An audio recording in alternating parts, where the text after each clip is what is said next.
Kabar bahagia datang dari bintang Emon yang baru saja melamar sang kekasih. Selama ini tak pernah diekspos, bintang Emon secara tiba-tiba membagikan foto telah melamar kekasih tercinta.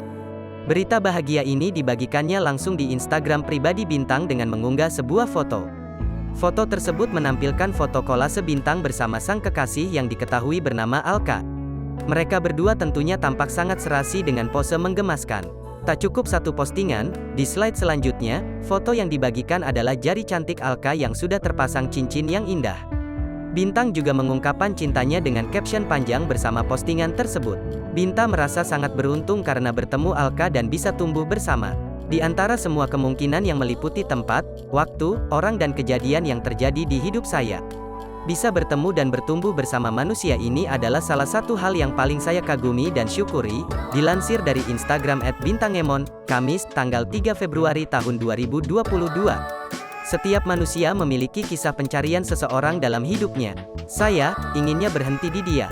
Untungnya dia juga sama, sambungnya. Warganet ikut merasa bahagia dengan postingan bintang tersebut.